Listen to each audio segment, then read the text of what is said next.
Abra sua Bíblia em Mateus capítulo 26.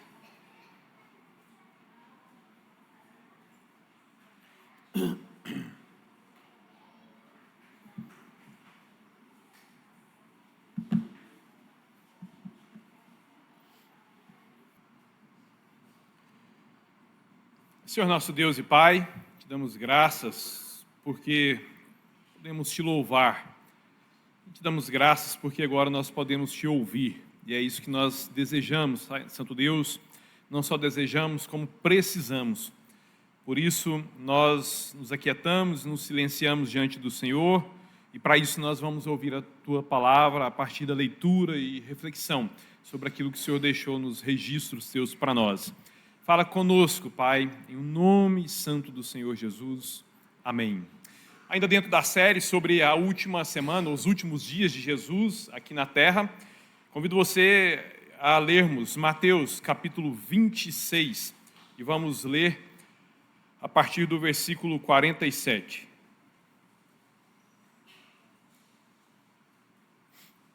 Mateus 26, do 47 em diante, aqui a palavra do Senhor nos diz assim: Enquanto Jesus ainda falava, o que ele falava aqui era aquela conversa final, aquele tempo em que ele passou lá no Monte das Oliveiras, lá no vale, né, orando ali com os discípulos, Jardim do Getsêmani, quando ele passa aquele momento tão sofrido da vida dele, ele ora por 3 vezes, pedindo para que Deus o livrasse daquele cálice, e a resposta foi o silêncio, porque também foi um pedido, embora sincero, retórico, porque Jesus conhecia a sua missão e ele sabia que ele veio para aquele cálice. No entanto, ele ali não teatralizando, mas de verdade, né, expressando a dor e a angústia do coração e da alma humanos.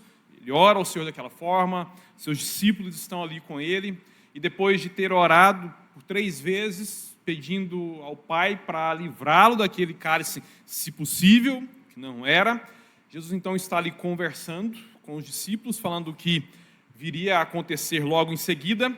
Então, versículo 47, enquanto Jesus ainda falava, chegou Judas, um dos 12.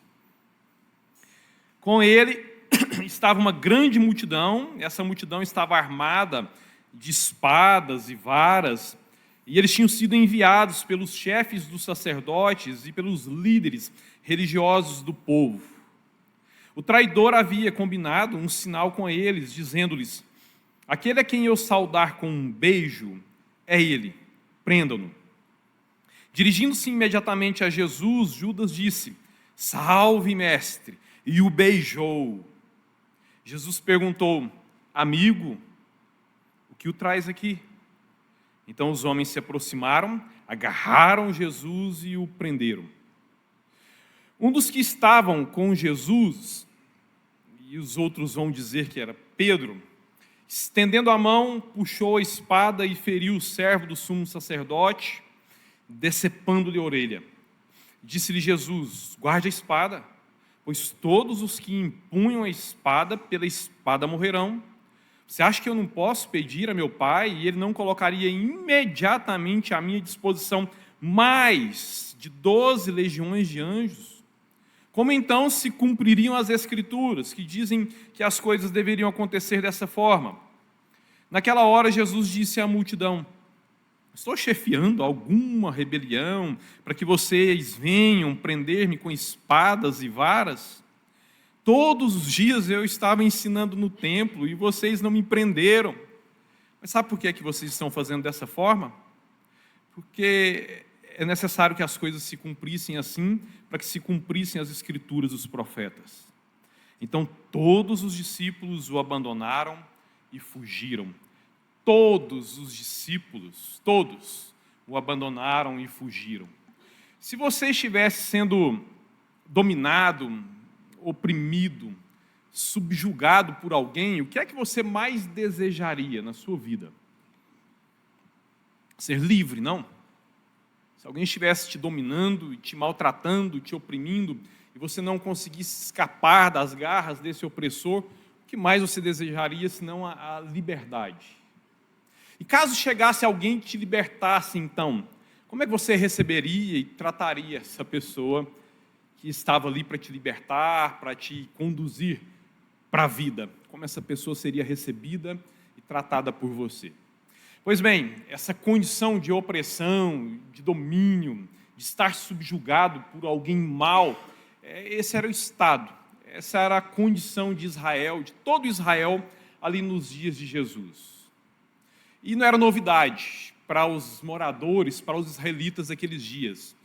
Isso porque há muito tempo, assírios, babilônios, medo-persas, grego-macedônios, romanos, todos esses povos formaram fortes impérios aqui no mundo. Todos eles dominaram e oprimiram os israelitas. De forma já que há séculos os israelitas não sabiam o que era liberdade, mas que opressão e domínio externo descrevia a situação daquele povo. Mas a boa notícia para Israel é que haviam promessas de libertação. Promessas que se repetiram por várias e várias vezes. O próprio Deus Todo-Poderoso falou através de todos os profetas do Antigo Testamento que, embora os israelitas, por causa dos seus pecados, para serem disciplinados, tratados, levados ao arrependimento e à mudança, sofreriam com a vara de Deus através dos inimigos de Israel, Deus enviaria um libertador. E esse libertador, ele seria ninguém mais, ninguém menos do que o descendente de ninguém mais, ninguém menos que o rei Davi. E esse descendente de Davi, ele seria muito, mas muito, incomparavelmente maior do que Davi, ainda que Davi tivesse sido o maior de todos os reis de Israel, senão um dos maiores reis que já passaram aqui por essa terra. Isso porque foi um homem segundo o coração de Deus, agraciado pela presença do Espírito Santo de Deus em sua vida, que governou sob condução do Espírito Santo. Mas esse Davi só fez assim porque a graça do seu descendente estava sobre ele. Porque a boa mão do seu descendente futuro, por ser eterno, já dominava e conduzia a sua vida. Mas quando viesse o seu descendente, muito maior seria a glória para o seu povo. Aquele povo ali, nos dias de Jesus, eles só viam opressão, mas eles ouviam as histórias do passado. Eles sabiam que lá, 600, 700, 800 anos, 1000 anos atrás, os seus antecessores, os seus tataravós, viveram tempos muito gloriosos, quando eles foram governados por homens que honraram a Deus.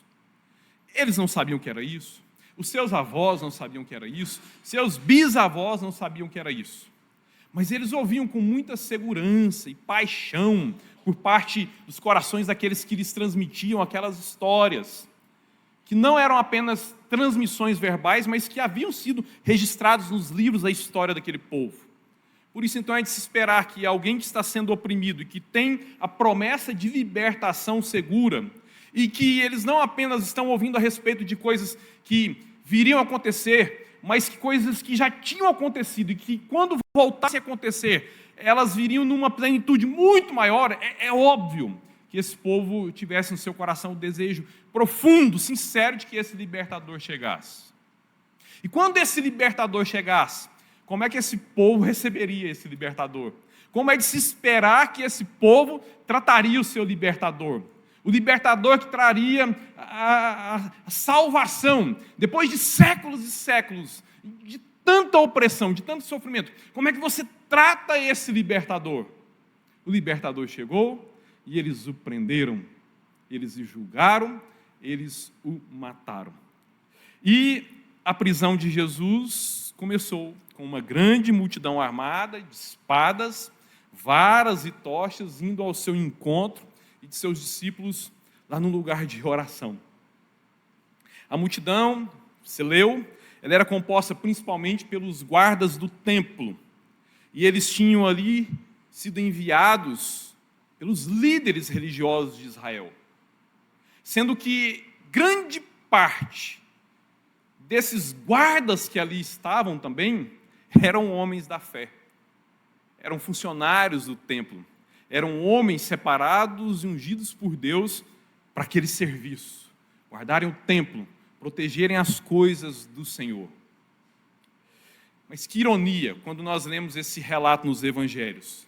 Nós temos aqui a cúpula religiosa de Israel, que dedicava a sua vida a anunciar a vinda do Messias, que tinha a missão de plantar e sustentar no coração do povo a expectativa pela vinda do Messias, e que quando o Messias chega, eles enviam guardas armados para prendê-lo, com a intenção de interrogá-lo, com a intenção de fraudarem o interrogatório, porque o plano, na verdade, era ceifar a sua vida, matar o libertador, matar o salvador.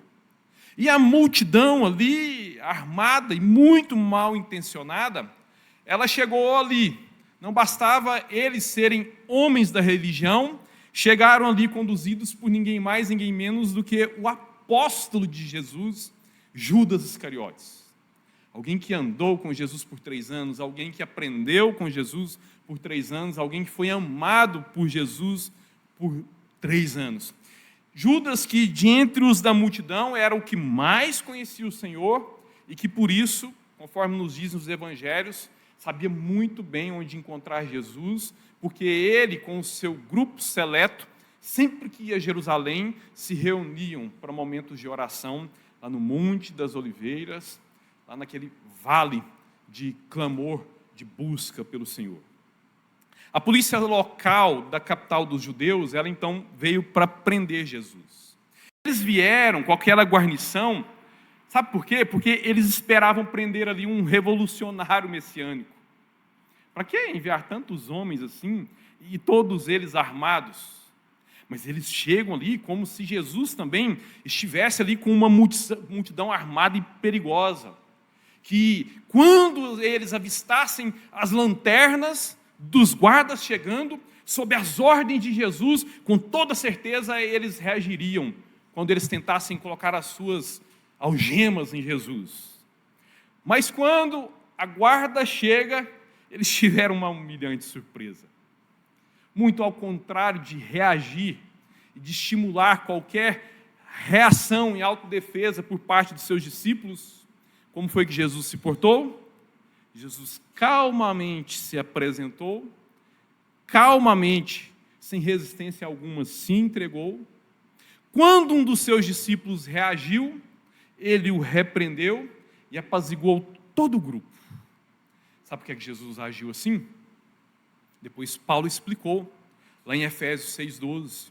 Jesus sabia muito bem que a nossa luta, a luta dos discípulos de Jesus, a luta dos cidadãos do reino de Deus, não é contra pessoas, não é contra carne e sangue, mas contra principados e potestades, contra os dominadores do mundo das trevas, contra as forças espirituais do mal. Meus irmãos, esse é um princípio que nós precisamos aprender com Jesus e com os seus discípulos. A luta do discípulo de Jesus não é contra pessoas. Mas muitas vezes nós nos esquecemos disso e nos perdemos em lutas contra nós mesmos. E quando nós fazemos isso, nós abrimos espaço para o verdadeiro inimigo agir nas nossas vidas, através de nós, entre nós. Portanto, tome muito cuidado ao se levantar em lutas contra pessoas. Nós fazemos isso quando nós fofocamos, nós fazemos isso quando nós difamamos as pessoas, nós fazemos isso quando recebemos com ouvidos muito abertos fofocas e calúnias levantadas por outros, quando nós nos envolvemos em qualquer ação que seja contra outrem. E quando nós fazemos isso, o inferno aplaude, porque aí nós estamos virando as costas para a verdadeira luta, e de costas viradas para a verdadeira luta, nós nos fazemos presa fácil do verdadeiro inimigo. Nós nos adoecemos os outros, adoecemos a igreja, sujamos o nome do nosso Senhor. Portanto, lembremos-nos sempre, quando a guarda foi prender Jesus, esperando que ali haveria um revolucionário que estimularia os seus discípulos a reagirem. Jesus os recebeu calmamente, sem resistência, se entregou e estimulou os seus discípulos a fazerem o mesmo, para que nós hoje, 2000 anos depois, seguindo o exemplo de Jesus, que depois foi aprendido e repetido pelos seus discípulos, o repitamos também nos nossos dias. Porque a nossa luta, segundo o Senhor Jesus, segundo a palavra do Senhor, não é contra carne e sangue, não é contra pessoas, mas contra principados e potestades. Portanto, não se perca em lutas contra pessoas, dando espaço para que os verdadeiros inimigos hajam na sua vida, através da sua vida e no nosso meio. E guiando a multidão de soldados, o Judas chegou e beijou o mestre. Esse beijo é famoso, porque foi aquele beijo amargo, com gosto de morte, sabe? Aquele foi um cumprimento que era usado em todas as outras circunstâncias anteriores para honrar alguém, mas que ali nos lábios de Judas, na face de Jesus, foi um gesto para desonra. Era um cumprimento de honra porque todos os mestres eram saudados daquela forma. Era natural que os discípulos de Jesus, por terem Jesus como mestre, o saudassem com um beijo na face. Quantas vezes Judas não havia beijado a face de Jesus ao longo daqueles 3 anos em que ele era o seu discípulo? Os seus discípulos o viram fazendo, os discípulos de Jesus viram Judas fazendo isso e eles também faziam, e aquilo era muito corriqueiro. Quantas pessoas beijaram a face de Jesus, Judas testemunhou e ele próprio beijou também. Porque era um gesto usado para honrar os mestres. Era natural agir dessa forma quando você estava diante de um mestre. Um gesto usado para honrar alguém digno de honra. Mas que naquela ocasião foi usado para desonra. Porque você se lembra? Aquele foi o combinado entre Judas e os inimigos de Jesus.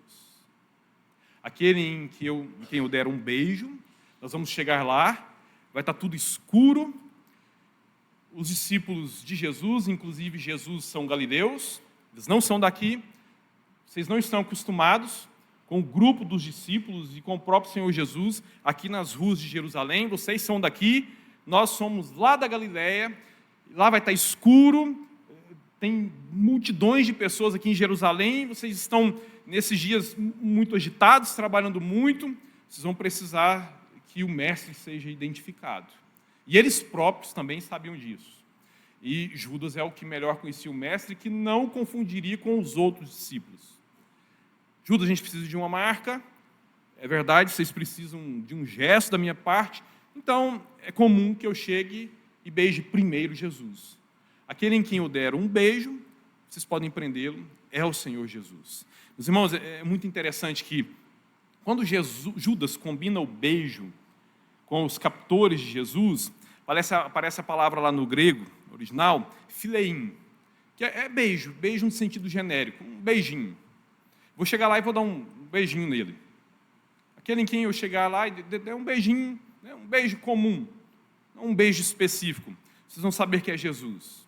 Mas quando os evangelistas escrevem o beijo, o gesto de Judas beijar Jesus, aparece a palavra katafileim, que significa beijo diamante, um beijo afetuoso, um beijo demorado, um beijo que expressava não apenas respeito. O de respeito tem ali um mestre e a da etiqueta eu chegar e dar um beijo nele. Mas eu pegar e pôr as mãos no ombro e beijar ali, de forma afetuosa, demorada, não, isso é de quem ama. Esse é o gesto de quem está próximo. Esse é o gesto de quem tem não apenas respeito, mas tem afeição. E Judas então dá aquele beijo katafileim, beijo demorado, afetuoso, para fazer 2 coisas. Primeiro, para ele identificar Jesus para os soldados, para que não houvesse dúvidas. Caso algum soldado está ali mais distraído, ou caso a escuridão estivesse um pouco mais intensa do que eles esperassem, era necessário então que o beijo fosse longo, para que não houvesse dúvidas, para que ficasse claro que Judas realmente beijou alguém. Mas ao mesmo tempo em que Judas beija longamente, calorosamente, amorosamente Jesus, ele entrega Jesus, mas ele tenta resguardar a sua própria reputação. Porque os discípulos viram Judas beijando calorosamente Jesus durante tantas vezes. O próprio Senhor Jesus se viu beijado por Judas de forma calorosa por tantas vezes. Então ele vem e repete aquilo que ele fazia exatamente igual ele fez em todas as outras vezes.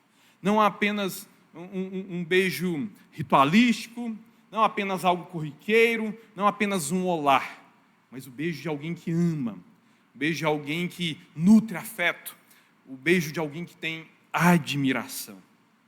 E quantas vezes nós não fizemos coisas semelhantes? Quantas vezes nós também não agimos assim com Jesus? Tudo bem, fisicamente nós não tivemos o privilégio de ver Jesus face a face, pôr a mão nos seus ombros e beijar a sua face. Nós não tivemos esse privilégio. Mas toda a nossa relação com Jesus se dá no âmbito espiritual, se dá no âmbito das nossas ações para com Ele. E Ele próprio disse que nós provamos o nosso amor por Ele, não quando nós cantamos, não quando nós o declaramos, mas quando nós o obedecemos. Nós traímos Jesus, meus irmãos, com uma vida de pecados, mas disfarçamos usando a religião para resguardar a nossa reputação. Para os outros discípulos, eles ali um amante de Jesus. Para os outros discípulos, para a igreja, para as pessoas com quem nós convivemos, olha lá, aquela pessoa ama tanto Jesus, porque ele se demora tanto na presença de Jesus, uma pessoa tão intensa na oração, ora bonito, frequenta tão assiduamente, se envolve nos ministérios, é um contribuinte. Mas nos bastidores da vida pessoal, diz não para Jesus, trai Jesus, cospe na cara de Jesus, na face de Jesus, com pecados, com insistência nos pecados. A palavra nos diz, Hebreus, diz que quando nós pecamos deliberadamente, quando a gente vive na prática do pecado, sabe o que é que a gente faz? A gente pisa no sangue da cruz. A gente despreza todo o sacrifício de Jesus. E aí a palavra diz o seguinte, que para quem vive assim não há mais salvação. Por quê? Porque Jesus é o Salvador. A sua pessoa e a sua obra. E nós então somos resgatados para a liberdade, para a santidade, somos chamados a amá-lo, nós o amamos porque ele nos amou primeiro, e ele vem e diz que me amam aqueles que me obedecem.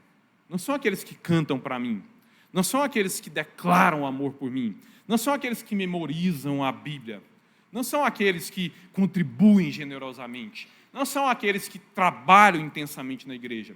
Me amam aqueles que guardam os meus mandamentos. E assim, então, religiosamente, cumprimos adequadamente os rituais.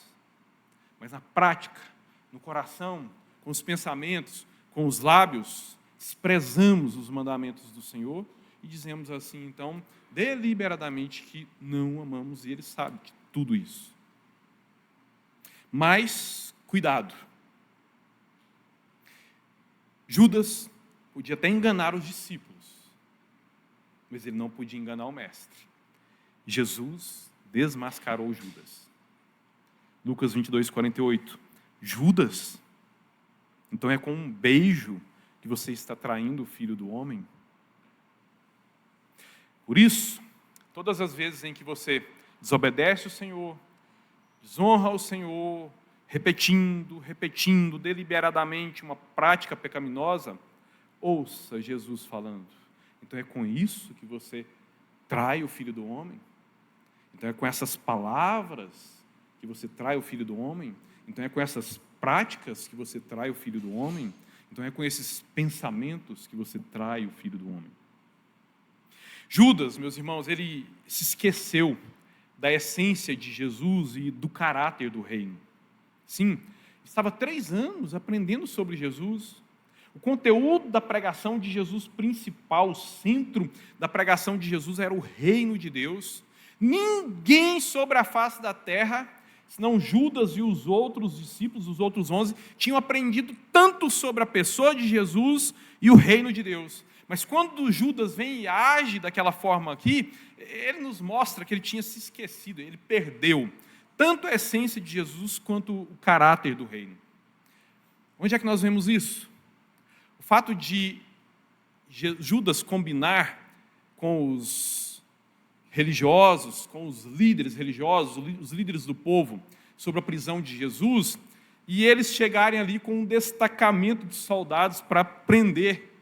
Um grupo de soldados treinados para exercerem a segurança pública, que sabiam manusear armas, um grupo considerável, todos eles armados, para prender um pequeno grupo de camponeses, agricultores, pescadores.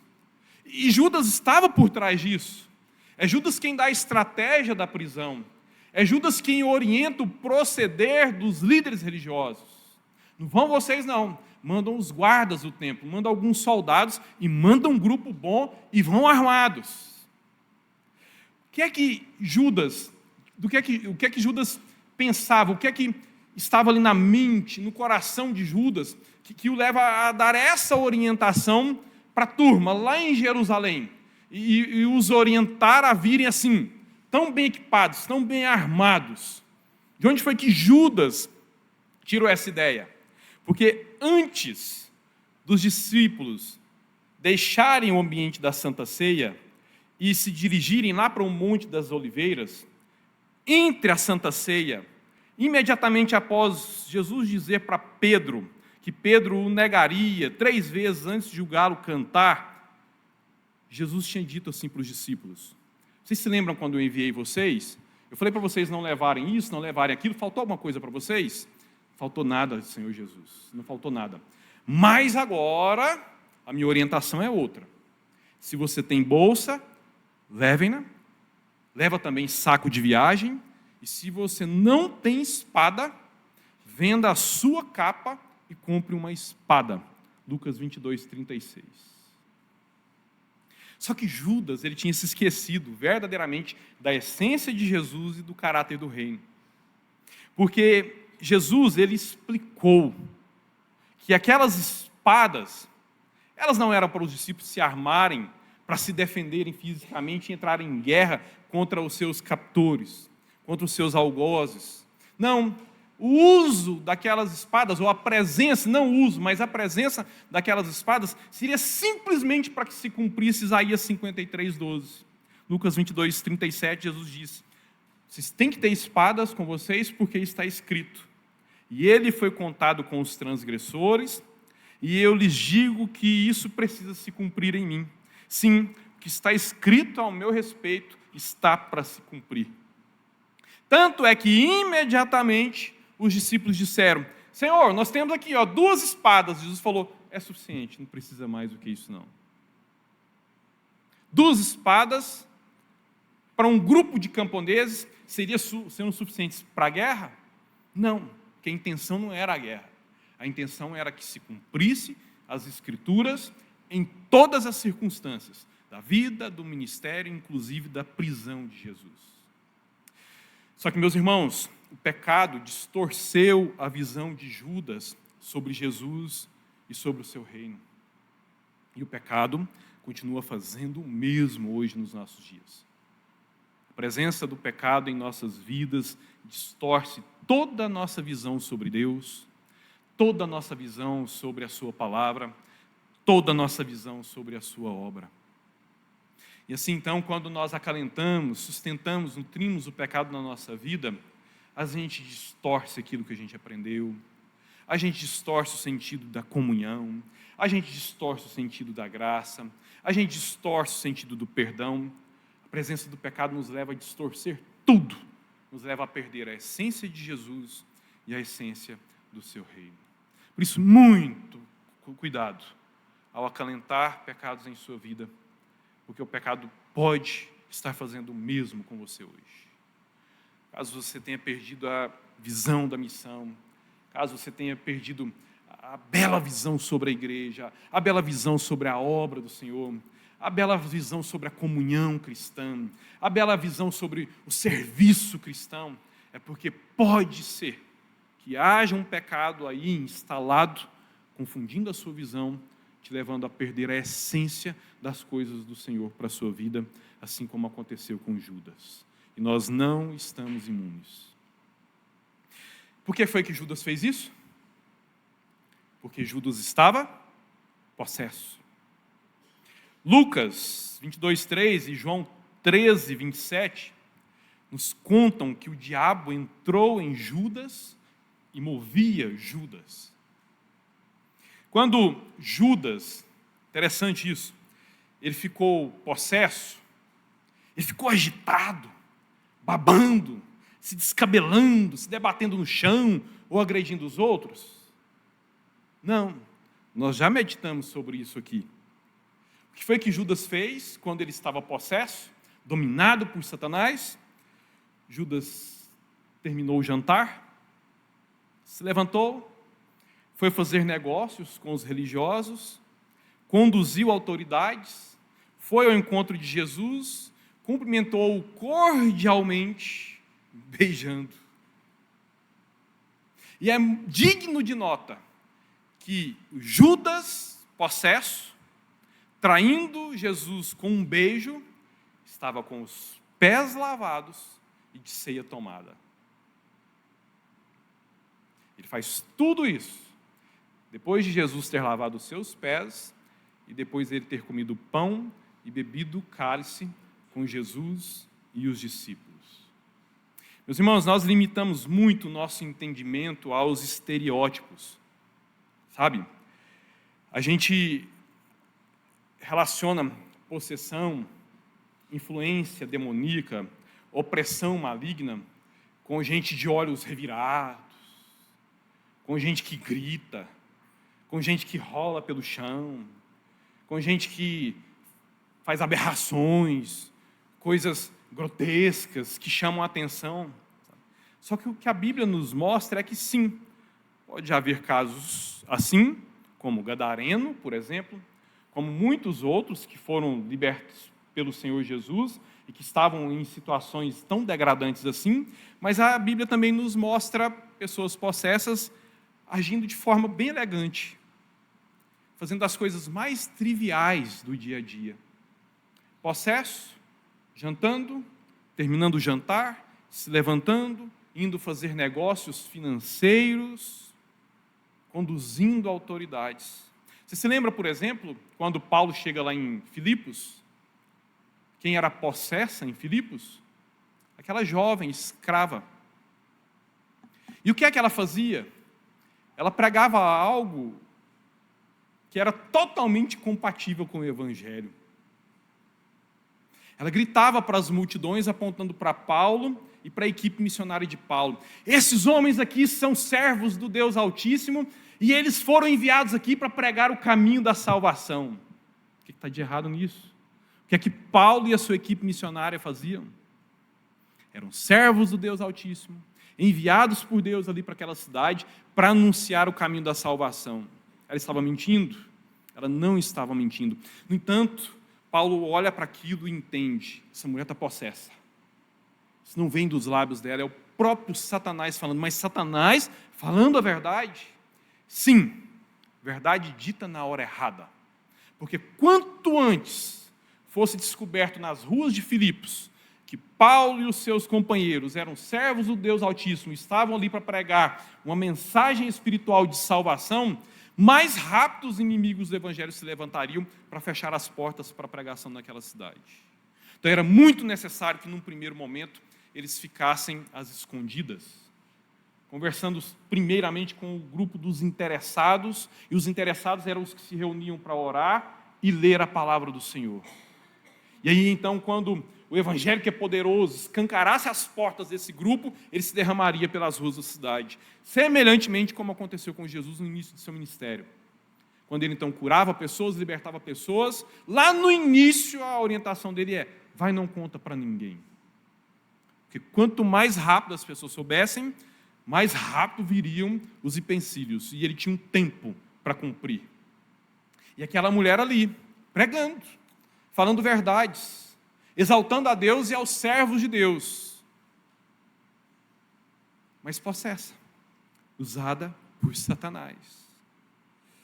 Por isso, meus irmãos, a gente tem que tomar muito cuidado em nós também não sermos usados por Satanás e acreditarmos que estamos fazendo a justiça, e acreditarmos que estamos, na verdade, defendendo a verdade, e acreditarmos que o que estamos fazendo, na verdade, é tentando ajudar a igreja, que o que estamos fazendo, na verdade, é tentando ajudar os irmãos, quando, na verdade, eu posso estar sendo influenciado por Satanás, seduzido por Satanás, conduzido por Satanás. No caso de Judas, ele amou mais o dinheiro do que Jesus, ele se abriu para aquela tentação, ele se abriu para aquela fraqueza. No seu caso, o que é que poderia abrir essa brecha para a influência, para a tentação, para a opressão maligna? Mas não nos iludamos. Há muita influência maligna escondida atrás de excelentes intenções, inclusive boas intenções ditas espirituais. Pedro, que é o Pedro, que tinha que agir como Pedro, puxou a espada e cortou a orelha do servo do sumo sacerdote. Pedro cortou a orelha, mas eu acredito que Pedro, sendo Pedro, do início dos evangelhos, ele não mirou a orelha, não. Eu acredito que ele mirou o pescoço. Mas, como Pedro não estava habituado a usar armas, era um ex-pescador, que inclusive há 3 anos não estava ali envolvido com trabalho braçal, como ele havia se dedicado, há tanto tempo, ele errou o pescoço e acertou a orelha. E aquilo trouxe desgraça para a vida daquele soldado chamado Malco. Isso porque os guardas do templo, eles eram levitas. Isso havia sido instituído desde os primórdios pelo Senhor. Os levitas, eles faziam de tudo. Eles limpavam o templo. Na época do tabernáculo, eram eles que desmontavam e montavam. Eram eles que mantinham as hordas ali, inclusive a segurança. Então, os guardas do templo, veja bem, não havia tido ainda um encontro com o Estado. É depois que eles prendem Jesus, interrogam Jesus, é depois do tribunal religioso que eles vão para Pilatos. E aí é depois de Pilatos que há o envolvimento dos soldados romanos. Aqui é gente do templo, aqui são os enviados pelo líder dos sacerdotes, aqui é gente enviada pelo sumo sacerdote, a guarda especial da religião em Israel. Então está aqui um levita, trabalhando como policial, a polícia do templo. A partir daquele momento em que Pedro decepa a orelha de Malco, Malco se torna imperfeito para o serviço a Deus. Isso porque levitas, sacerdotes, os que serviam no templo, os animais que serviam como sacrifício, eles não podiam ter imperfeições físicas. E a partir daquele momento em que Malco teve a sua orelha decepada, ele perderia o emprego, a sua vida estava toda comprometida, porque muito provavelmente ele tinha esposa e filhos para criar, mas ali, naquele momento, olhando para todo o seu futuro devastado, o seu ministério levítico no templo como guarda, sem pedir e sem merecer, Jesus o curou. Pegou a orelha de Malco e restaurou a integridade física daquele homem. Malco foi ali para prender Jesus e voltou curado por Jesus. Num instante, Malco perdeu tudo e no mesmo instante, Jesus lhe restaurou tudo que ele havia perdido. Ele chegou ali como um inimigo de Jesus e Jesus o tratou com graça e misericórdia. Será que aquele homem, ele conseguiu ser o mesmo depois dali? Eu fico pensando nisso. Eu não sei para você, mas para mim essa é uma das partes mais encantadoras na prisão de Jesus. O Malco que chega ali como inimigo de Jesus, tem que voltar para casa tendo sido alvo de um milagre de Jesus. E se é tão belo que isso tenha acontecido com Malco, exatamente assim aconteceu com você, se você está em Cristo. Porque Cristo morreu em nosso favor quando nós ainda éramos pecadores. E assim Deus deu a sua maior prova de amor para conosco quando nós estávamos de costas viradas para com Ele. Sabe, quando Jesus se apresentou para você, quando o Evangelho chegou nos seus ouvidos, chegou no seu coração, naquele momento você não era uma pessoa desejando a Deus, você não era uma pessoa que desejava ardentemente que Deus viesse ao seu encontro. Não há quem busque a Deus, nos diz Romanos. Não há quem queira o Senhor. Todos se extraviaram e se extraviaram completamente. Todos estão destituídos da graça de Deus. Essa era a nossa condição. Inimigos de Deus, opositores de Deus. Mas quando estávamos nessa condição, o Senhor Jesus veio em nós e nos tocou, abriu os nossos olhos, nos concedeu o dom da fé. Por isso, se você acha belo o que aconteceu com Malco, essa é a sua própria história de vida. E é interessante notar, meus irmãos, que Jesus, ele foi preso meio que às escondidas, sabe? Eles esperaram mesmo a noite chegar, e quando ele estivesse, não num lugar público, mas num lugar isolado. Ora, ele já estava há dias. Ele ia lá para Betânia, dormia na casa do Lázaro, de Marta e Maria, dormia na casa de Simão, o leproso, e lá ele só passava a noite, porque aí cedinho ele vinha para Jerusalém e passava o dia inteirinho ali em Jerusalém, e o dia inteirinho debaixo dos narizes lá dos chefes dos sacerdotes, o dia inteirinho diante dos olhos desses que vieram prendê-lo e dos que mandaram eles para prendê-lo. O dia todo assim, durante dias. Mas eles esperaram chegar à noite, e não apenas à noite, mas que Jesus estivesse num lugar ermo, isolado, solitário, sem muitas testemunhas. Tanto é que Jesus os questionou, mas engraçado, por que vocês vieram me prender aqui? Eu sempre estive ensinando no templo, em público. Por que vocês armaram para ser aqui, às escuras, num lugar assim tão escondido? As intenções humanas aparentes são: eles temiam a multidão e eles não queriam que os romanos soubessem daquele julgamento, porque seria um julgamento muito corrupto. Mas a intenção verdadeira é a espiritual. E a intenção espiritual é que eles estavam agindo daquela forma, sabe para quê? Para honrar as trevas. Lucas 22, 53 diz isso. Eles estavam agindo às escuras para honrar as trevas, lugar a que eles pertenciam. Sabe por quê que eles têm que agir nas trevas? Porque o ímpio, ele tem muito para esconder.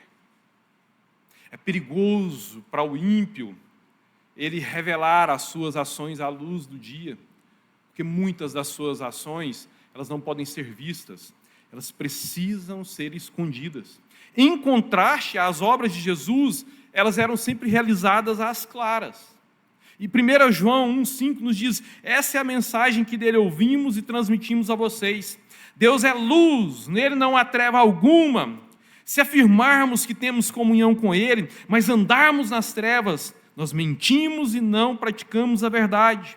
Se, porém, nós andamos na luz, como ele está na luz, temos comunhão uns com os outros, e o sangue de Jesus, seu Filho, nos purifica de todo pecado. Nesses dias, você tem tido a necessidade de esconder alguma coisa? Nesses dias, você tem tido a necessidade de fazer coisas que só podem ser feitas às escuras? Não estou falando sobre intimidades. Há muitas coisas legítimas que só podem ser feitas na intimidade. Mas eu estou falando sobre aquelas coisas que nem as pessoas da nossa intimidade podem saber. Você está tendo a necessidade de esconder alguma coisa nesses dias, agindo assim, então, de forma concomitante com as trevas? Pense sobre isso. E quando prenderam Jesus, Jesus ele foi abandonado por todos. Nós sempre focamos em Judas, que o nega, em Jesus, em Judas que o trai e em Pedro que o nega. Mas o texto é claro ao dizer que todos os discípulos o abandonaram.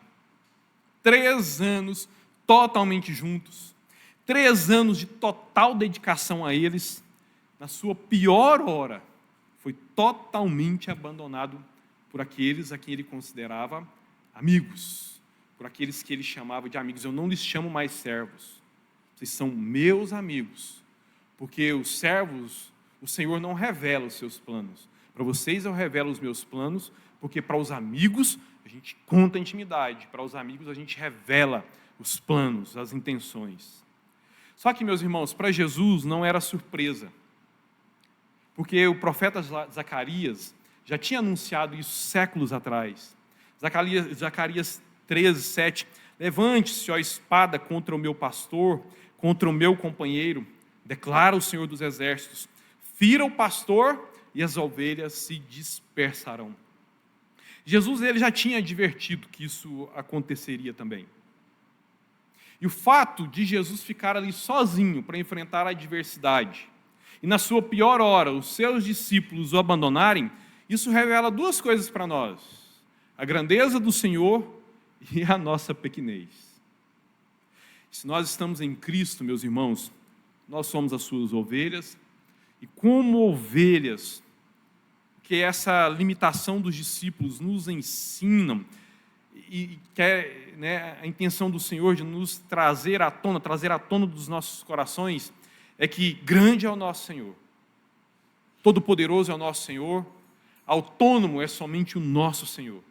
Nós, eu e você, nós não podemos sobreviver longe da presença do bom pastor, porque é o bom pastor quem guia, protege e alimenta as suas ovelhas. Por isso, não se arrisque na vida sozinho, não ouse tentar lidar com as suas tentações sozinho, não ouse tentar se libertar sozinho. Você carece da presença do bom pastor agindo na sua vida. E a prisão ela aconteceu no Monte das Oliveiras. O que é que Jesus estava fazendo ali antes de ser preso? Orando. Estava orando. E inclusive nas suas orações pedindo insistentemente para ser livre de tudo aquilo acontecer. Mas, ainda que ele pedisse, tudo aconteceu. Deus não ouviu Jesus? Ou Deus ouviu Jesus, mas desprezou a angústia do seu coração? Nós sabemos, meus irmãos, que Deus o ouviu e Deus não desprezou. Claro que Deus sempre o ouviu. Claro que Deus jamais o desprezaria, porque Jesus, ele é o seu Filho amado em quem Deus tem prazer. É o Filho amado que sempre honrou o Pai, que nunca desonrou o Pai, que nunca desonrará o Pai. E esse é o conceito que Deus tem a respeito de Jesus e que Deus declarou várias vezes, fazendo questão que outros tivessem ciência disso. Mas o Pai, ele tinha um projeto que tinha que se concretizar. E Jesus, ele tinha uma missão que precisava ser cumprida. E projeto iniciado por Deus Pai será sempre projeto concretizado. E missão dada para Deus Filho será sempre missão cumprida. Depois que Pedro, então, foi ali e cortou a orelha do servo do sumo sacerdote, Jesus ordenou: guarda a espada. Você acha mesmo que eu não posso pedir ao meu Pai, e Ele não agora, que imediatamente colocaria à minha disposição mais de 12 legiões de anjos? Mais de 12 legiões de anjos? Sabe o que é que Jesus estava falando ali? Aquelas pessoas entenderam muito bem, e imagino que alguns até começaram a fazer contas nas suas mentes quando Jesus menciona esses números. Jesus estava dizendo que bem mais de 70 mil anjos estavam à sua disposição para defendê-lo e para livrá-lo. Um anjo resolveria tudo aquilo, o que fariam mais de 70 mil anjos. Mas Jesus sabia que ele não devia usar aquela força invencível a seu favor. Ele sabia que ele devia beber aquele cálice de dor e de sofrimento. Tendo então recursos para evitar o sofrimento, Jesus se submeteu à dor por fidelidade ao projeto e à missão. Jesus não se rendeu aos soldados, que isso fique bem claro. Jesus se rendeu ao projeto de Deus Pai, para a vida dele e para as nossas vidas. Por isso, 3 coisas o ajudaram ali na manutenção da sua humildade e da sua submissão a Deus.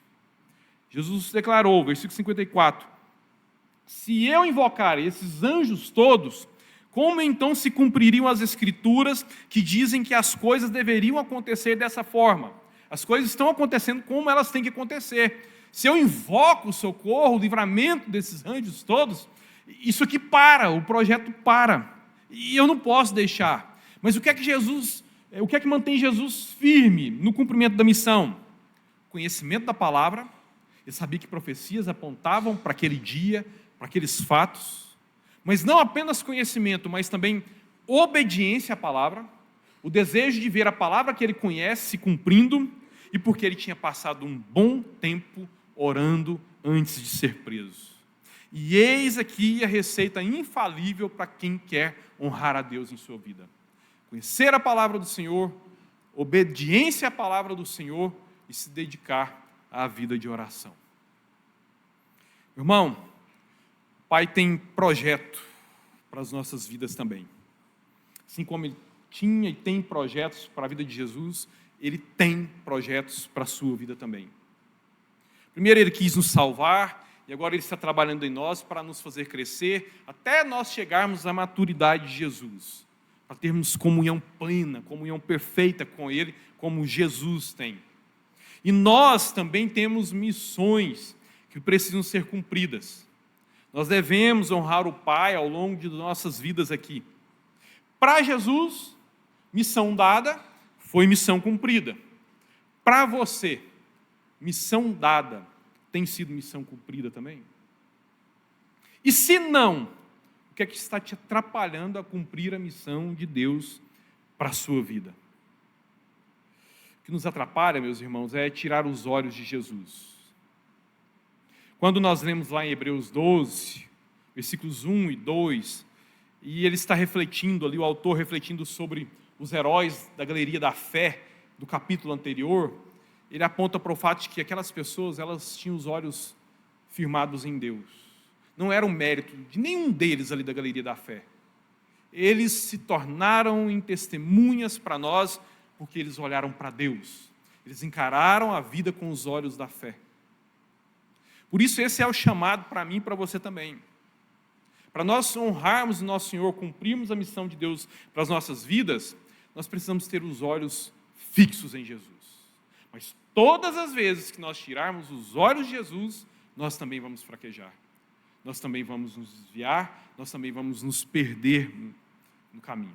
Portanto, se hoje, ao avaliar a sua vida, você se sente longe do projeto de Deus, fora do plano de Deus, não cumprindo a missão do Senhor como você deveria e gostaria, pode ser que de alguma forma, em algum nível, os seus olhos estejam longe de Jesus. Os seus olhos estejam afastados de Jesus. Sabe qual é a boa notícia?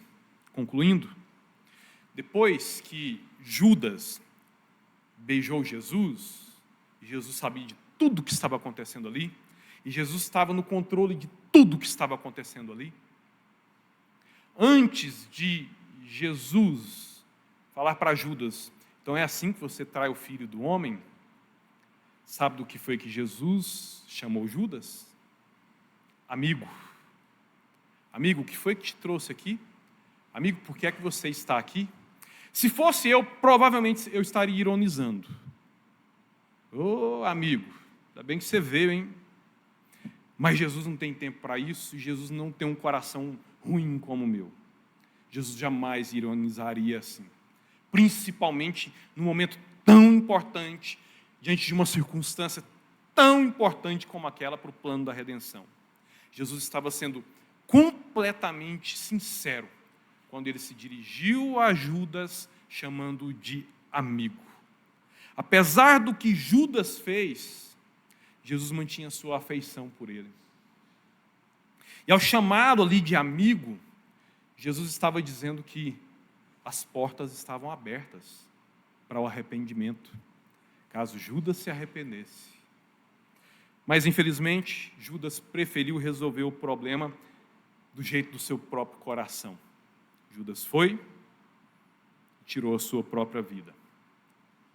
E a notícia extraordinária é que Jesus continua agindo assim conosco hoje. Jesus continua agindo assim comigo e com você nos nossos dias também. A porta dele está aberta para o nosso arrependimento. Sempre, sempre e sempre. Enquanto houver fôlego de vida em nós, ainda que nós pequemos, o Senhor se voltará para nós. Amigo, o que foi que te trouxe aqui? A porta está aberta para o arrependimento. Portanto, só não façamos como Judas, tentando resolver os problemas do nosso mau coração, do nosso próprio jeito, mas façamos como Pedro e como os demais discípulos, que entraram por essa porta aberta, a porta do arrependimento, a porta do perdão e a porta da restauração. Feche seus olhos. Ore ao Senhor.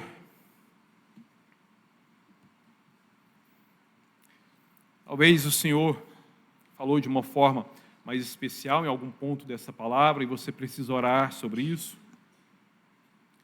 Talvez você tenha se visto um pouco fora do cumprimento da missão de Deus para você e talvez seja porque você não está com os olhos muito firmados em Jesus. E o chamado do Senhor para nós nessa noite é: volte a olhar para o Mestre. Não desvie os olhos de Jesus. E ainda que seu pecado tenha sido um beijo de traição, Jesus se volta para você e diz: amigo, por que é que você está aqui? Não resolva os seus problemas do seu jeito, mas entra por essa porta aberta, por esse convite gracioso. Entra para o caminho do arrependimento, entra para o caminho do perdão certo, entra para o caminho da restauração.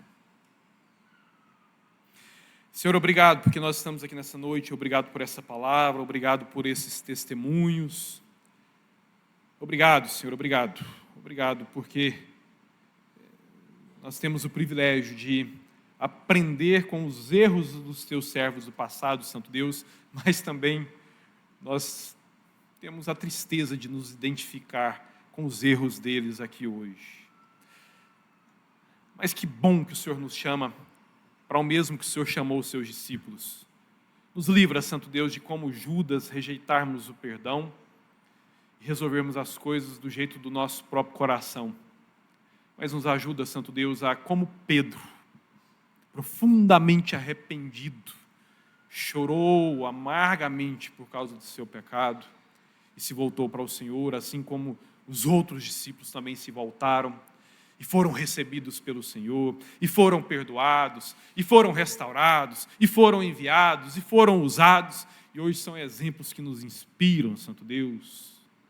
Por isso, abençoe cada um de nós aqui, Senhor, porque todos nós, ao longo dessa nossa longa caminhada cristã, em tantos momentos, nós agimos como eles. Pecamos contra o Senhor. Continuamos mantendo as aparências da religiosidade, como se tudo estivesse bem, mas nos nossos corações, nas nossas mentes, com os nossos gestos, nossas atitudes, quantas vezes nós nos escondemos nas trevas. Por isso nos perdoa, Santo Deus, nos restaura. O Senhor sabe onde cada um de nós aqui está, o Senhor sabe como cada um de nós aqui está. Mas para todos nós, nos traga essa esperança do anúncio da porta aberta para a conversão, para o perdão, para a restauração. Em teu santo nome, Senhor Jesus. Amém e obrigado, Senhor.